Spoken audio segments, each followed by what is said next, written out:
Pak Doni mengangguk-anggukkan kepalanya yang terasa pusing. Dia panas karena tidak mendapatkan apa-apa. Dasar dia sialan, perempuan ular. Entah bagaimana caranya merebut semua yang seharusnya menjadi milik Alina. Kepala Pak Doni mendadak ngebul. Ngomong-ngomong, anak mami itu cantik juga. Apa dia udah menikah? Tanya Bima. Dia janda, kenapa emangnya? Bima langsung tersenyum tipis. Alina memang cantik. Postur tubuhnya tinggi dan bohai. Hanya saja kulitnya kecoklatan, tidak seperti Ivanka yang putih. Tetapi hal itu membuat Alina menjadi manis di mata lelaki. Janda punya anak? Belum? Wah, kebetulan nih. Gumam Bima dalam hati. Kasihan sekali ya anak mami Ivanka itu. Dia dapat warisan sedikit sementara Diana anak kandung? Bukan. Saudara? Bukan. Dapat tempat usaha yang omsetnya puluhan juta per hari. Ya, saya juga mikir gitu. Kedek aku lama-lama lihat si Dian. Dia itu so baik. Dia juga kayaknya udah mulai akrab dengan Alina. Padahal di belakang, dia pasti ketawa sambil menikmati uang ibunya. Iya emang Pak, banyak banget yang enggak suka sama dia. Saya juga salah satunya. Perempuan itu harus disingkirkan, ujar Pak Doni dengan bergumam. Ya, saya setuju Pak. Harusnya Alina yang menikmati semua ini, bukan si Diana. Apa kamu mau bekerja sama dengan saya? Tanya Pak Doni. Ini kesempatan bagus buat deketi Alina yang buah itu. Gumam Bima dalam hati. Akan lebih menyenangkan jika di tempat ini disediakan berbagai macam minuman beralkohol impor dari luar negeri. Mereka pasti bosan menikmati minuman lokal. Dan tidak hanya itu, Anda juga akan mendapatkan keuntungan berlipat. Tapi kami sudah bekerja sama dengan Tuan Arasan sebelumnya mengenai hal ini. Jadi mohon maaf saya tidak bisa menyetujui kerjasama kita, Tuan. Produk Arasan dengan produk yang saya tawarkan ini berbeda, Nyonya. Produk saya sudah biasa dinikmati orang-orang kelas atas seperti para klien Nyonya. Mohon maaf Tuan, untuk hal itu tidak bisa. Jika saya terima tawaran ini, maka akan menyinggung Tuan Arasan. Padahal dia sudah banyak berbuat baik untuk kami dan juga untukku pribadi. Jadi aku tidak bisa melakukan itu. Mungkin jika ada tawaran lain, aku akan mempertimbangkannya. Baiklah, kalau gitu saya permisi Nyonya. Tapi jika Anda berubah pikiran, bisa hubungi saya. Silakan hubungi saya. Pria itu memberikan kartu namanya kepada Diana. Iya Tuan, hati-hati. Bima masuk ke dalam berpapasan dengan Diana. Bagaimana kerjasamanya, Di? Dibatalkan, kita udah bekerja sama dengan Tuan Arsan. Bahkan ketika masih ada Mami Ivanka. Baiklah, terserah kamu saja. Diana hanya tersenyum tipis. Kemudian dia turun ke bawah. Sudah 2 hari ini, Bagas tidak diberikan makan. Tetapi sebelum itu Diana ke dapur mengambil makanan untuk Bagas. Saat semua turun saji terbuka, ternyata semua makanan udah habis. Hanya ada nasi yang tersisa. Baiklah, mungkin rezekimu hari ini cuma nasi dan garam aja Bagas. Sambil tersenyum tipis, Diana mengambil nasi 2 centong dan menaruhnya di atas piring, lalu dia pun menaburkan garam di atasnya. Bukankah orang yang kelaparan akan lahap makan apa saja? Dia tersenyum lebar. Puas hatinya kali ini bisa membalas setiap rasa sakit yang Bagas ciptakan di masa lalu. Pintu terbuka, nampaklah Bagas yang sedang bersandar di dinding tanpa alas sehelai tikar pun yang ia duduki. Diana sengaja membuat laki-laki itu kedinginan, karena setahu Diana, kaki Bagas paling tidak bisa terkena lantai yang dingin, karena hal itu akan membuat penyakit rematiknya kambuh. Matanya terbuka begitu melihat Diana masuk. Apalagi melihat ada piring di tangannya, membuat mata pria itu semakin terbuka lebar. Makanlah. Diana menyerahkan piring ke hadapan Bagas dari kejauhan, karena ditakutkan pria itu akan kembali menghajarnya seperti dulu. Apa-apaan sih kamu, Di? Belum cukup apa siksa aku seperti ini? Bagas tampak kecewa ketika di atas piring hanya ada nasi putih saja. Sementara cacing di perutnya terus meronta-ronta, meminta diisi makanan. Jika begini mana mungkin lidahnya bisa nikmat menelan nasi itu. Memangnya kenapa? Kamu juga dulu menyiksaku dengan sadis kan? Lalu kenapa sekarang ngeluh? Bagas memejamkan mata. Kata-kata Diana begitu menyakitkan dan sangat menghujam ulu hatinya. Kenapa? Di, aku udah minta maaf kan? Apa itu belum cukup? Diana hanya tersenyum tipis. Belumlah Bagas, sakit hatiku belum terbayarkan gara-gara kau. Aku masuk ke dalam dunia hitam ini dan aku sulit untuk keluar. Tapi sampai kapan Diana? Nada bicara lelaki itu meninggi. Sampai kau mati. Untuk pertama kalinya Diana melihat Bagas menangis terseduh-seduh seperti anak kecil. Mungkin orang yang tidak tahu apa-apa akan merasa iba melihat tangisan Bagas. Sudahlah, cepat makan makanan itu daripada aku tendang.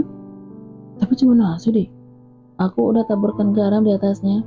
Ayolah makan aja sambil kebayangkan bagaimana nikmatnya makan nasi padang. Aku rasa nasi itu akan habis dengan cepat tak bersisa. Tega kau ya Diana. Ngaca. Merasa tidak berguna melayani pria itu, Diana keluar dan mengunci pintu rapat-rapat. Sekarang tidak ada yang bisa membuka pintu gudang itu kecuali dirinya. Al, apa kamu tahu kalau Diana ternyata dapat warisan yang lebih besar dari mamamu? Dapat tempat hiburan malam, toko perhiasan, uang, dan mobil. Sementara kau dapat apa? Toko berlian itu harusnya jatuh ke tanganmu, bukan pada wanita mantan Elsie itu. Bisik. Setelah mengetahui semua informasi dari Bima, dia langsung pulang menemui Alina yang masih berada di rumah Diana. Ya, tahu kok. Dengan santainya Alina menjawab. Mulut Pak Doni langsung menganga. Nih bocah kenapa lihat dari mana sih? Kok bisa ekspresinya biasa aja? Sejak kapan kamu tahu? Sejak sebelum tes DNA? Terus kamu diam aja gitu melihat ketidakadilan ini? Ya, aku harus gimana memangnya? Apa yang harus aku lakukan jika toko itu jatuh ke tanganku? Mungkin beberapa bulan kemudian akan langsung gulung tikar. Apa yang lupa? Aku ini gak bisa apa-apa. Pak Doni menghela nafas. Dia memang sadar Alina tidak berpendidikan tinggi. Tapi toko mamamu yang bisa menghasilkan puluhan juta tiap hari jatuh ke tangan orang lain, Al. Masa kamu diam aja? Kalau sama kamu minimal kita bisa jual toko itu kan? Terus duitnya kita buka grosir besar-besaran di desa. Kita bakal jadi kaya. Enggak, aku gak mau jual harta mama untuk kesenangan kita, terkecuali untuk disedekahkan. Sedekah lagi dipikirin. Perutmu itu pikirin. Bertahun-tahun ayah besarin kamu dengan biaya yang gak sedikit. Begini balasannya. Alina merasa tersinggung dengan ucapan ayahnya itu. Lantas dia berdiri dengan menahan amarah. Oh, jadi semua yang udah ayah lakukan ke aku dari kecil itu harus ada pamrih. Aku berhutang sama ayah gitu. Bukan hutang Alina. Setidaknya kamu buatlah ayah senang dengan harta itu. Apa kamu paham?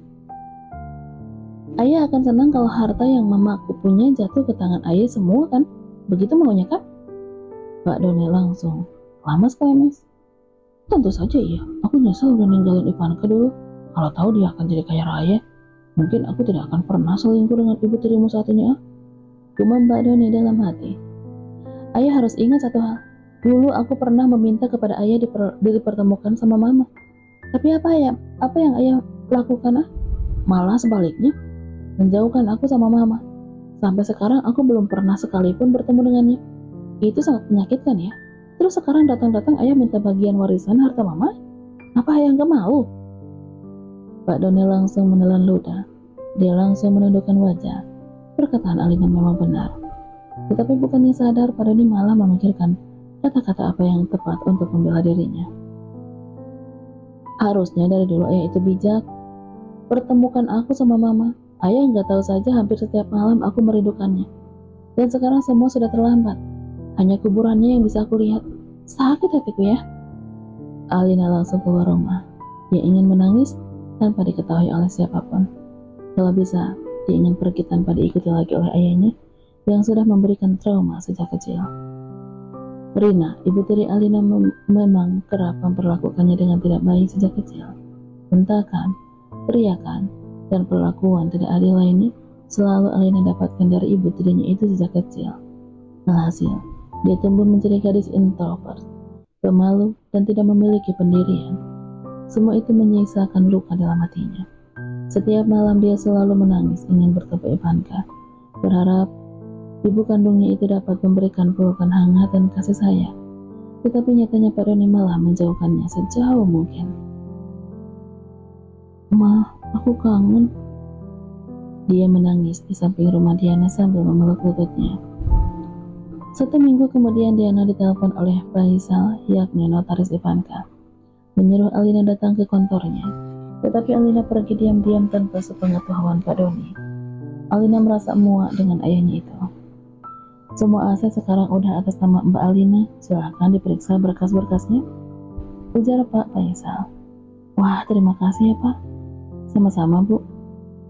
Ini sudah lengkap semua Al. Sekarang semua itu udah jadi milik kamu. Diana tersenyum, tidak ada yang lebih membuatnya bahagia selain bertemu dengan ibunya. Bahkan semua harta ini sama sekali tidak bisa mengobati rasa rindunya. Makasih Mbak udah bantu, makasih juga ya Pak Faisal. Sama-sama Mbak, tolong tanda tangan di sini ya. Oh iya, baik Pak. Kalau semua udah selesai, kita permisi. Silakan Bu. Mobil pun melaju dengan cepat.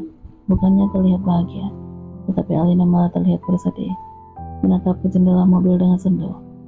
Padahal sejak mengemudi, Diana selalu bercelaka dengan putrinya Zea. Kamu kenapa Al? Apa masih memikirkan toko perhiasan ibumu? Tidak apa-apa, aku akan berikan itu padamu, karena kamu anak kandungnya dan kamu yang lebih berhak. Bukan Mbak, aku hanya rindu sama Mama. Kalau bisa ditukar, aku ingin menukar semua harta ini, supaya bisa hidup sama Mama. Yang sabar Al, bagaimana kalau sekarang kita ke villa dekat kaki gunung itu? Mami Ivanka dulu sering menginap di sana. Sekarang kan kunci kamarnya udah di kamu. Aku yakin masih banyak barang-barang peninggalan Mami di sana. Beneran Mbak? Aku kira villa itu kosong gitu aja. Enggak lah, Mama kamu sering kok tidur di sana. Keadaan di sana itu enak, pemandangannya bagus, kamu pasti suka. Aku juga punya niat pengen tinggal di villa itu Mbak. Wah, bagus itu. Rumah yang di Jakarta dikontrakan aja per tahun. Pasti banyak yang mau. Iya Mbak. Sepasang suami istri menyambut Alina di villa itu. Mereka sengaja tinggal di rumah kecil belakang villa yang udah disediakan Ivanka untuk mengurus dan membersihkan tempat itu. Kenalkan, ini Bu Ani sama Pak Zepri, orang suruhan mamamu untuk menjaga villa ini. Alina bersalaman dengan mereka berdua sambil tersenyum. Kalau ini anak kandung Mami Ivanka, namanya Alina. Oh, pantesan agak mirip-mirip Mami. Ayo masuk. Semenjak Mami meninggal, villa ini kosong gak disewakan. Semoga nanti rame lagi ya, Neng. Iya, Bu. Villa itu memang luas dan memiliki 10 kamar yang menghadap langsung ke pegunungan. Ada tempat karaoke, biliar, dan halaman luas di kiri kanan. Tidak hanya itu, ada juga kolam renang di belakang. Untuk pertama kalinya Alina melihat villa besar seperti itu. Nah, kalau ini kamar Mami, dia suka nginep di sini. Cuma saya nggak pegang kuncinya, jadi nggak pernah dibersihkan. Saya ada kuncinya, Bu. Oh, kalau ada ya udah nih masuk aja. Apa mau Ibu bersihkan dulu? Nggak apa-apa, aku yang akan bereskan, Bu. Ya udah, saya buatkan minuman dulu. Kalau gitu ya, Neng. Ibu ada di belakang, kalau butuh apa-apa kesana aja. Iya, Bu. Diana menunggu di lobi, sementara Alina masuk ke dalam kamar Ivanka. Ponsel Diana berdering. Nama Nara tertera di layar ponselnya karena gadis itu ada di rumah tidak ikut. Ada apa, Nara? Bu, bapak-bapak yang nginap di rumah Ibu mencurigakan banget deh. Mencurigakan gimana maksudnya, Pak Doni? Iya, aku barusan ngintip. Masa dia ngacak-ngacak tas besar Mbak Alina? Kayak orang mau nyuri, bukan sengaja nyari barang. Tuh, sekarang dia juga pergi buru-buru. Dia nyolong apaan ya, Bu? Aku jadi curiga. Pergi? Coba kau ikuti dia pergi kemana, Nara? Tanya Diana berulang kali. Dia sering selingkuhkan ke dalam berharap Alina segera keluar. Iya, Bu, sebentar aku tutup pintu dulu. Tidak terdengar apa-apa di balik telepon, hanya terdengar suara kesak-kusuk. Bu, dia naik motor sama Bima. Hah? Bima? Jadi mereka saling kenal? Sepertinya iya, Bu. Ya udah, biarkan aja, aku akan laporkan sama Alina. Di kamar ibunya, Alina berdiri terpaku melihat setiap sudut kamar. Kasur berukuran besar, lemari 3 pintu, sofa yang terlihat mewah, dan furnitur lainnya yang membuat dia takjub. Lalu dia pun berjalan mendekat ke dinding. Di sana foto ibu kandungnya tergantung. Tangannya dengan perlahan meraih bingkai foto itu.